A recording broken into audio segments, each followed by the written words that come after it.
Hello दोस्तों, मैं विवेक कुशवाहा आप सभी का स्वागत करता हूं आपके अपने यूट्यूब चैनल वैकेंसी अपडेट्स पर।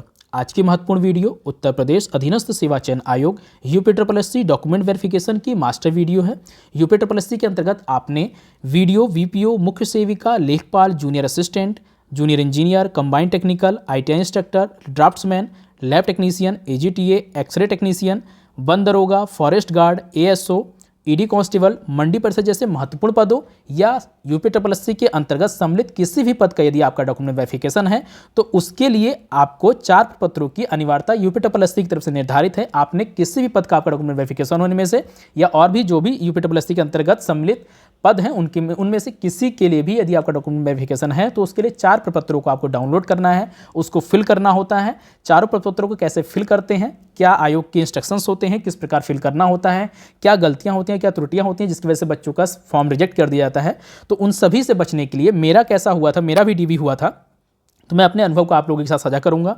जो त्रुटियां हुई थी वहां लोगों से उन सभी के बारे में आपको जानकारी दूंगा जिससे कि आपको अपने डॉक्यूमेंट वेरिफिकेशन कराते समय कोई भी असुविधा का सामना ना करना पड़े। चारों प्रपत्रों को कैसे भरना है, कौन कौन से महत्वपूर्ण डॉक्यूमेंट्स हैं, इस वीडियो के माध्यम से हम सभी महत्वपूर्ण जानकारी लेंगे। आप वीडियो के अंत तक बने रहें। आज की ये वीडियो यूपीएससी डॉक्यूमेंट वेरिफिकेशन की मास्टर वीडियो है जिसके अंतर्गत हम यूपीएससी के अंतर्गत किसी भी पद का डॉक्यूमेंट वेरिफिकेशन हो उसके प्रपत्रों को कैसे भरना है स्टेप बाय स्टेप देखेंगे और कौन कौन से महत्वपूर्ण डॉक्यूमेंट्स होते हैं उसके बारे में जानकारी लेंगे। आइए देखते हैं। देखिए, सबसे पहले आपको डॉक्यूमेंट वेरिफिकेशन का एक लेटर मिलेगा जिसमें ये लिखा, देखिए, अभिलेख परीक्षण पत्र, जिसके अंतर्गत आपका यहाँ पे रजिस्ट्रेशन नंबर होता है, रोल नंबर होता है, आपका ये एड्रेस लिखा होता है, यहाँ पे डेट लिखी होती है जिस डेट पे आप उसको डाउनलोड करते हैं। अब देखिए, यहाँ पे आपका नाम होता है, आपके पिताजी का नाम होता है, यहाँ पे जिस एडवर्टाइजमेंट का आपका जिस पोस्ट का है उसका एडवर्टाइजमेंट नंबर लिखा होता है, यहाँ पे विज्ञापन संख्या, किस डेट पे आपको डॉक्यूमेंट वेरिफिकेशन होना है, किस टाइमिंग पे होना है, किस पद के लिए होना है, इस प्रकार ये डिटेल वहाँ पे फिलअप हो रहती है। आपका जो भी डीवी लेटर होता है उसके अंतर्गत ये डिटेल मौजूद होती हैं। जैसे आपको 10 बजे यदि आपकी रिपोर्टिंग टाइम 10 बजे है, वहाँ पे आयोग में उत्तर प्रदेश अधीनस्थ सेवा चयन आयोग पिकअप भवन, तृतीय तल, गोमती नगर, लखनऊ है। देखिए, तृतीय तल लिखा होता है लेकिन आप सभी कैंडिडेट ध्यान रखेंगे, आप जैसे ही आयोग पहुँचेंगे वहाँ पर आपको स्टेयर पे ही जैसे एंट्री करते हैं तो स्टेयर के पास में ही आपका पूरा परफॉर्मर लगा होता है। आपका जो शेड्यूल है कि किस रोल नंबर से किस रोल नंबर तक के कैंडिडेट्स किस टेबल पे जाएंगे, किस फ्लोर पे जाएंगे, किस रूम में जाएंगे, इस तरीके से डिटेल वहाँ पे लगा होता है जिसके अकॉर्डिंग आपको फॉलो करके वहाँ पे पहुँचना होता है। सबके फ्लोर जरूरी नहीं है कि सब एक ही फ्लोर पे हो या सभी एक ही कैटेगरी में हो, सब एक ही जगह हो, ऐसा सबका अलग अलग रहता है। तो उसी के अकॉर्डिंग आपका डॉक्यूमेंट वेरिफिकेशन संपन्न होता है। आप सभी कैंडिडेट इस चीज़ के लिए बिल्कुल श्योर रहेंगे। इसलिए आपको 10 बजे, यदि आपका रिपोर्टिंग टाइम 10 बजे है तो आपको 10 बजे से पहले 9:30 बजे तक वहाँ पहुँचना है। यदि किसी का रिपोर्टिंग सेकेंड टाइम में 1:30 बजे से है तो आपको 1 बजे तक वहाँ पहुँच जाना है ताकि आप आयोग जहाँ भी आपका डीवी निर्धारित है उस क्लास में, उस कक्ष में आप पहुँच सकें और उन आयोग के द्वारा निर्देशित जो भी इंस्ट्रक्शंस हैं आप उनको फॉलो कर सकें, उनको समझ पाएँ अच्छे से, कहाँ पे क्या भरना है। कोई भी यदि उसमें मिसमैच होता है तो आप उसको वहाँ सही कर सकेंगे। और आप सभी कैंडिडेट ध्यान रखेंगे जो 4 प्रपत्र हैं, चारों प्रपत्रों को आपको 2 सेट लेके जाना है। एक सेट फिल करके ले जाएंगे, दूसरा सेट यदि किसी में भी कोई त्रुटि या आपको ओवर राइटिंग होता है तो आप उसको वहाँ पे रिप्लेस कर लेंगे, ओवर राइटिंग से बचेंगे। और आपको 4 फोटो कम से कम लेके जाने हैं। ये 2 चीज़ आप क्लियर रखेंगे। उसके बाद आपके सभी पोस्ट वाइज आपके डॉक्यूमेंट्स होते हैं। अभी हम सबसे पहले देखेंगे कि आपको जो 4 प्रपत्र हैं उनको किस प्रकार भरना है। देखिए, सबसे पहला है आपका प्रपत्र फर्स्ट। अब इसको देखते हैं कि आपको क्या क्या भरना है, कैसे भरना है। देखिए, सबसे पहले यहाँ पे आपको अपना फोटो चिपकाना है। आपको 4 फोटो लेके जाना है। एक फोटो यहाँ पे स्टेप चिपकाया जाएगा ग्लू के द्वारा और यहाँ पे 2 फोटो को यहाँ पे स्टेपल किया जाता है। आपको वहाँ पे जब आप मिलेगा एक फॉर्म वहाँ से भी मिलता है, उसको अटैच करके आपको करना है। एक फॉर्म मिलता है वहाँ से आपके एडवर्टाइजमेंट से रिलेटेड होता है और दूसरा वहाँ पे बायोमेट्रिक स्लिप मिलती है जिसके द्वारा सबसे पहले आपका बायोमेट्रिक होता है, उसके बाद ही आपका वेरिफिकेशन का प्रोसेस आगे चलता है। तो सबसे पहले आप देखते हैं प्रपत्र फर्स्ट में। देखिए, यहाँ पे आपको विज्ञापन संख्या लिखी हुई मिलेगी आपको और विभाग संख्या वो लोग फिल करते हैं। आपका यहाँ पर रजिस्ट्रेशन नंबर लिखा होता है, आपका रोल नंबर लिखा होता है। देखिए, आपने किस पोस्ट के लिए, देखिए सभी मैंने बताया ना कि आपके प्रपत्र समान होते हैं लेकिन यहाँ पे पोस्ट नेम सिर्फ अलग हो जाता है। यहाँ पोस्ट नेम और विभाग संख्या ये अलग अलग होती जाती है। बाकी सभी प्रपत्रों में किसी भी विभाग का हो उनकी बाकी सारी डिटेल, क्योंकि सभी आपकी व्यक्तिगत डिटेल है तो सभी के लिए समान होती है। जैसे आप देख सकते हैं यहाँ पे हिंदी देवनागरी में, मतलब आपको हिंदी में अपना नाम लिखना है, इंग्लिश में लिखा हुआ है। जैसे मेरा में आप देख सकते हैं कि मेरा नाम यहाँ पे लिखा हुआ है इंग्लिश में। इस प्रकार आपकी डिटेल आपके साथ आएगी। और यदि किसी भी विभाग में ऐसा होता है कि उनको अलग से, जैसे जो सप्लीमेंट्री डॉक्यूमेंट वेरिफिकेशन होते हैं, जो सप्लीमेंट्री रिजल्ट आते हैं उनका जो प्रपत्र होते हैं उन पे ये सब चीज़ें मेंशन नहीं होती हैं, आपका नाम नहीं होगा, आपका रजिस्ट्रेशन नंबर नहीं होगा। जो आपकी ये बेसिक जो मेरी डिटेल प्रिंट होकर आई है ब्लू कलर में, सिर्फ ये नहीं होंगी, प्रपत्र सेम होगा, आपको ये सब चीज़ें फिल करनी होती हैं उसमें। अगर किसी में अलग से सप्लीमेंट्री रिजल्ट है, किसी को अलग से बुलाया जाता है जो एडिशनल रिजल्ट होते हैं, तो उनके लिए जो प्रपत्र होते हैं डॉक्यूमेंट वेरिफिकेशन के लिए, उनमें ये जो अलग से मेरा नाम लिखा हुआ है ये लिखा हुआ नहीं होता, ये सारी चीज़ फिर उनको फिल करनी होती हैं। लेकिन प्रपत्र सेम होता है। यहाँ पे आपको इंग्लिश में नाम लिखा हुआ है, यहाँ पे हिंदी में लिखना होगा। यहाँ पे ऊपर आप सभी को बहुत आराम से, बहुत नीट एंड क्लीन साफ अक्षरों में लिखना है। यहाँ पे देखिए अभ्यर्थी का पूरा पता, व्यवहार, देखिए सब आपकी व्यक्तिगत डिटेल्स हैं, आप उसको फिल कर सकते हैं। किसी में यदि आपको कोई असुविधा होती है आप कमेंट करें, मैं उसको रिप्लाई दूंगा, आपको जो भी यथाउचित आपका उत्तर होगा मैं आप तक पहुँचाने की कोशिश करूँगा। देखिए आपका यहाँ पे DOB लिखा हुआ आएगा, मैंने अपना एडिट कर रखा है, हाइड कर रखा है। आपको यहाँ पे जैसे मान लीजिए किसी का डेट ऑफ बर्थ 4 जुलाई 1999 है, तो आप उसको 4 जुलाई सन 1999 इस तरीके से लिखेंगे डिटेल में। यहाँ पे शब्दों में लिखना है, अंकों में लिखा हुआ आएगा।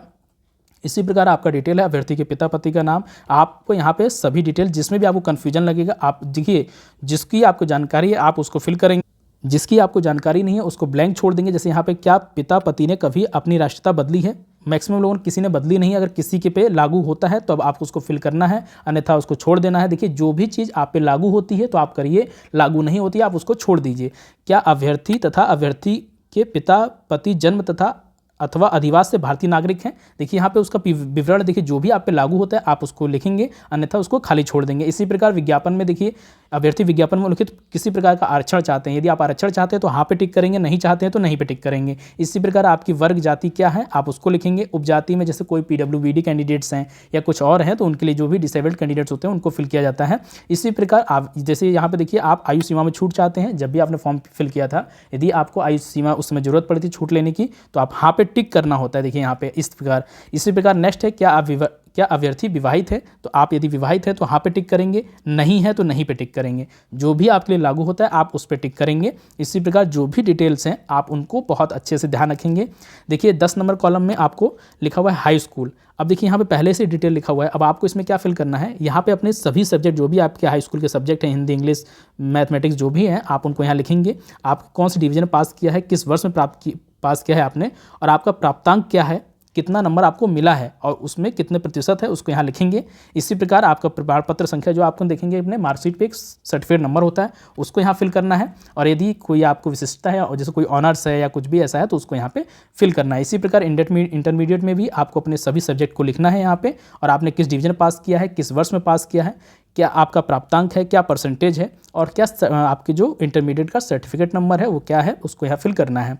इसी प्रकार देखिए ये सभी चीज़ें आपको अननेसेसरी नहीं फिल करनी है, जो आपके लिए लागू है सिर्फ उसी को फिल करेंगे। जैसे कि अगर कोई ITI इंस्ट्रक्टर का कैंडिडेट है या कंबाइंड टेक्निकल का कैंडिडेट है, उसके अगर ITI मांगा गया है तो वो अपने हाई स्कूल के साथ ITI मांगा गया है, एक्सपीरियंस मांगा गया है तो एक्सपीरियंस लगाएंगे। ITI मांगा गया है तो हाई स्कूल बाद ITI मानने हैं, तो आपका जो भी प्रोसीजर लिखा हुआ है सिर्फ उसी को। अननेसेसरी मान लीजिए आपको ITI मांगा गया है, आपका हाई स्कूल के बाद इंटर के बाद है, और उसके बाद आप ग्रेजुएशन लगा रहे हैं और पोस्ट ग्रेजुएशन लगा रहे हैं, तो इसका कोई भी रीज़न नहीं, कोई भी फ़ायदा नहीं मिलेगा आपको।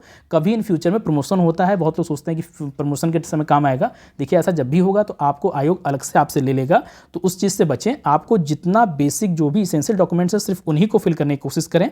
इसी प्रकार अन्य शैक्षिक प्राविधिक डिप्लोमा डिग्री अर्हताओं, देखिए आपने यहाँ हाई स्कूल इंटरमीडिएट दिखा दिया, उसके बाद आपका जो भी ITI है, देखिए ITI है या डिप्लोमा है, जो भी है आप उसको यहाँ पे फिल करेंगे। उसके सब्जेक्ट को शॉर्ट में फिल कर सकते हैं आपके, अगर यदि सभी सब्जेक्ट नहीं आते हैं आप शॉर्ट में फिल कर लें। आपकी क्या ग्रेडिंग है, मतलब किस तरह कौन सी डिवीजन मिली है आपको, किस ईयर में आपने पास किया है, क्या प्राप्तांक है, परसेंटेज है, और आपके डिप्लोमा ITI का जो भी सर्टिफिकेट नंबर है उसको यहाँ फिल करना है, किस ब्रांच से, वो सारी चीज़ आपको लिखनी है। इसी प्रकार देखिए यहाँ पर आपको जो भी आप पे लागू होता है आप उसको फिल करेंगे, आप पे लागू नहीं होता है आप उसको छोड़ देंगे। जैसे यहाँ पे अभ्यर्थी अपनी विगत तथा वर्तमान नियुक्तियों का पूर्ण विवरण नीचे दे। यदि किसी ने वर्किंग किया है, किसी पास एक्सपीरियंस है, तब तो वो उसको फिल करेगा, और यदि किसी पे एप्लीकेबल नहीं होता है, मान लीजिए कोई फ्रेशर कैंडिडेट से बच्चा पढ़ाई कर रहा है कोई कैंडिडेट और उसके ऊपर ये लागू नहीं होता है, तो उसको सीधे यहाँ पे NA लिख देना है, सिंपल सा, बस, और कुछ नहीं करना है सीधे। और आपको NA भी नहीं लिखना है तो आप ब्लैंक छोड़ दीजिए, वहाँ पे वो लोग खुद क्रॉस कर देंगे, ठीक है, इसलिए आपको परेशान नहीं होना है। नेक्स्ट है आपका 30 नंबर में, देखिए यहाँ पे आप लोग बहुत अच्छे से ध्यान रखेंगे कि यहाँ पे अनिवार्य में देखिए, जैसे आपका सबसे पहले आपको हाई स्कूल फिल करना है यहाँ पे, ठीक है, तो आप हिंदी में लिखें, इंग्लिश में लिखें, कोई ऐसा दिक्कत नहीं है।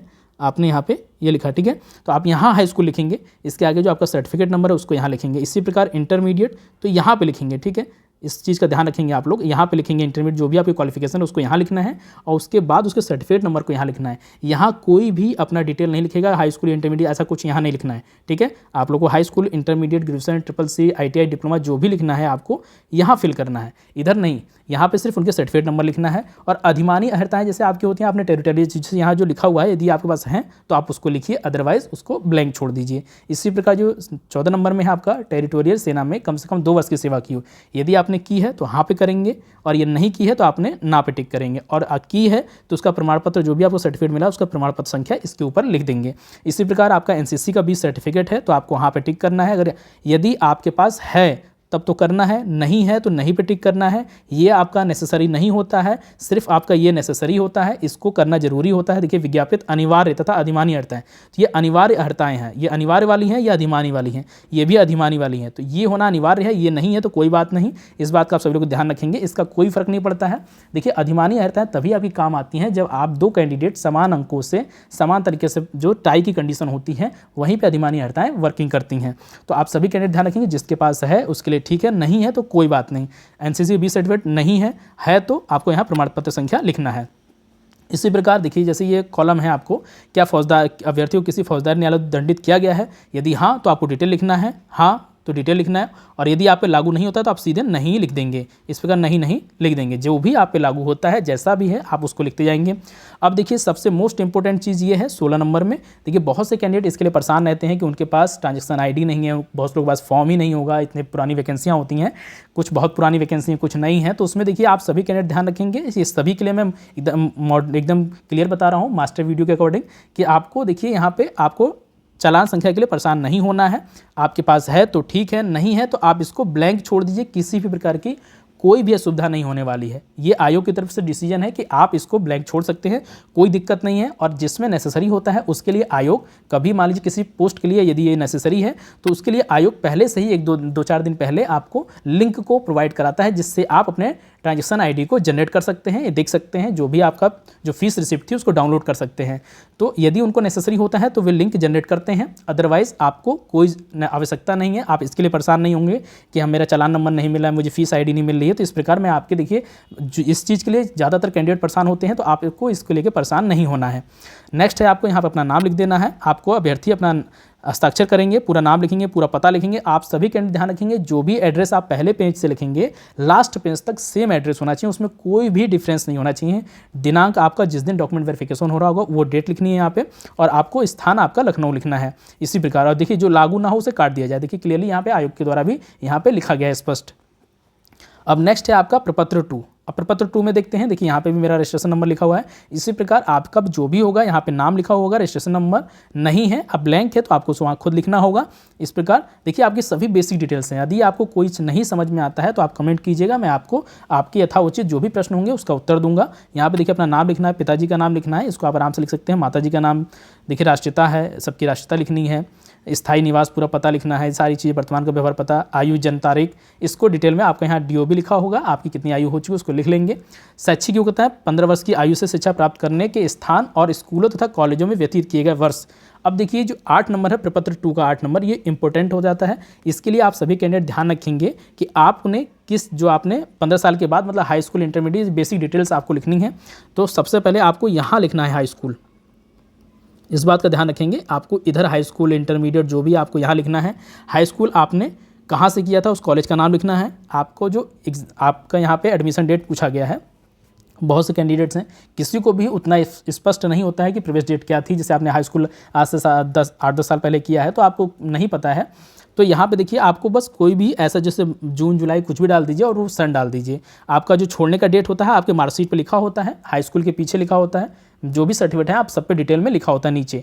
तो आप उस डेट को यहाँ लिख देंगे। छोड़ने का डेट सब कोई लिख सकता है क्योंकि ये सर्टिफिकेट में लिखा होता है, चाहे आपका हाई स्कूल का हो, इंटरमीडिएट हो, ITI हो, जो भी आपका क्वालिफिकेशन है उस पर आपका मेंशन होता है, इसको आप लिख सकते हैं। और उसी के अकॉर्डिंग जैसे मान लीजिए हाई स्कूल है तो साल भर पीछे का यहाँ पे जून जुलाई करके आप लिख सकते हैं, इसको अगस्त करके इसी प्रकार डिटेल में लिख सकते हैं। नहीं तो आप सिर्फ इसको ही फिल कर दीजिए, इसको ब्लैंक छोड़ दीजिए, कोई भी आपको दिक्कत नहीं है। लेकिन इस चीज़ का ध्यान रखेंगे कि आपको जो क्वालिफिकेशन है, हाई स्कूल इंटरमीडिएट यहाँ लिखना है और किस कॉलेज से पास किया आपने वो यहाँ मेंशन करना है, हाई स्कूल, फिर इंटरमीडिएट उसका कॉलेज यहाँ लिखना है, फिर ITI किया तो आपने उसका कॉलेज यहाँ लिखना है। इस चीज़ को क्लियरली ध्यान रखेंगे। ये चीज़ बहुत लोग इधर फिल कर देते हैं, तो ऐसा नहीं करना है आपको, ये चीज़ आपको यहाँ क्लियरली मेंशन रखना है।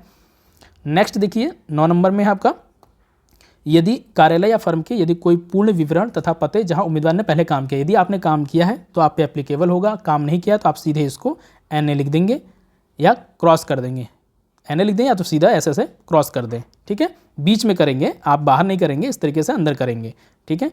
इस चीज़ का ध्यान रखेंगे। इसी प्रकार देखिए, क्या आप किसी न्यायालय द्वारा अपराधी, जो ऊपर भी पूछा गया था, तो यदि आप पे लागू होता है तो आप लिखेंगे, अन्यथा आप इस पे नॉट एप्लीकेबल लिख देंगे या ऐसे कट कर देंगे, क्रॉस कर देंगे।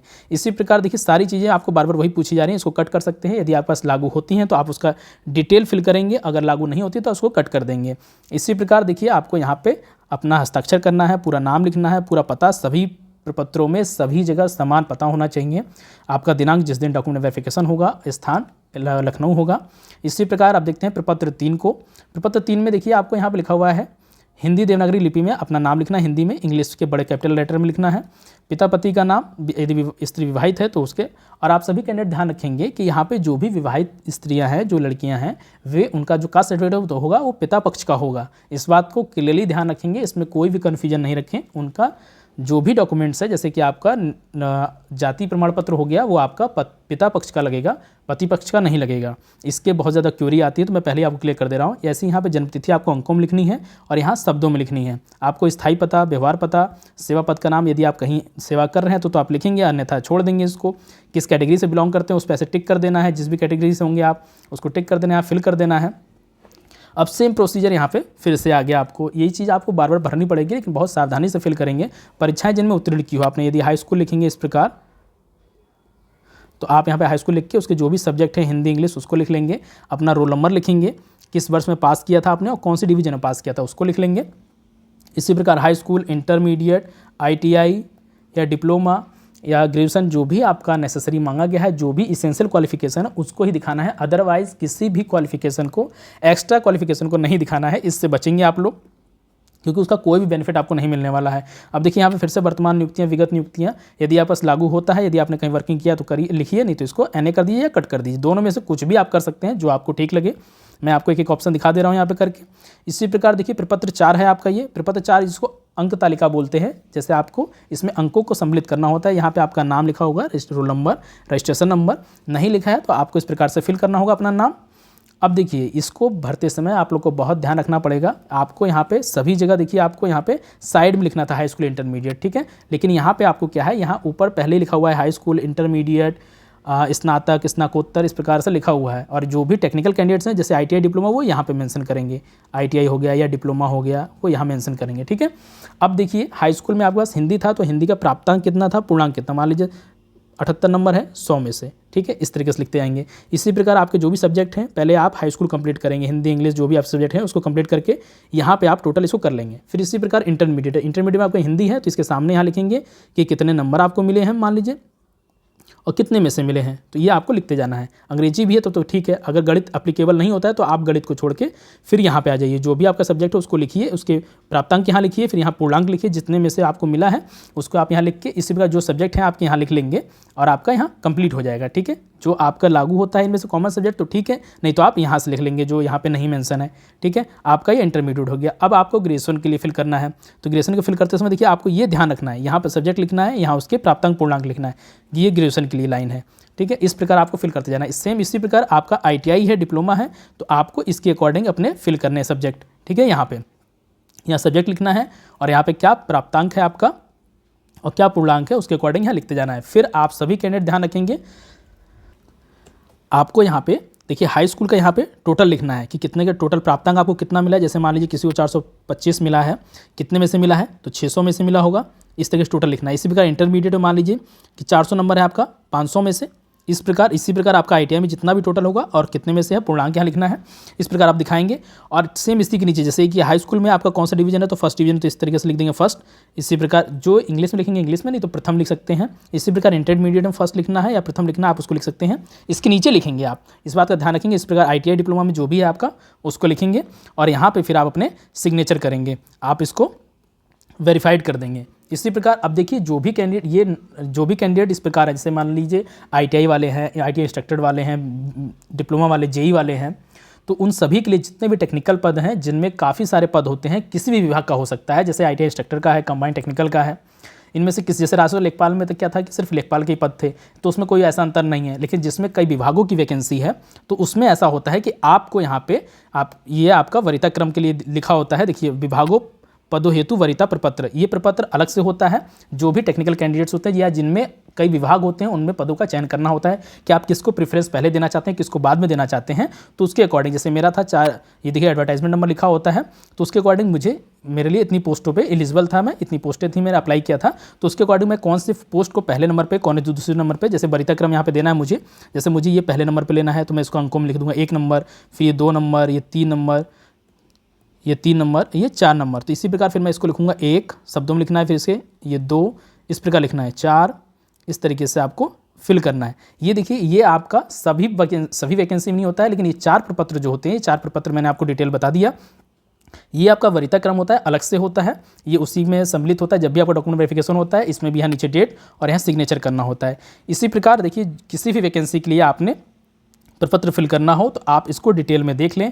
कोई भी त्रुटि लगे, कोई भी कन्फ्यूजन हो तो आप मुझे कमेंट बॉक्स में लिखें, मैं उसका आपको रिप्लाई दूंगा। इसी प्रकार वैकेंसी से जुड़ी किसी भी प्रकार की जानकारी प्राप्त करने के लिए आप हमारे चैनल वैकेंसी अपडेट को सब्सक्राइब करें, हमारे वीडियो को लाइक करें, शेयर करें और अपना सपोर्ट बनाए रखें। धन्यवाद।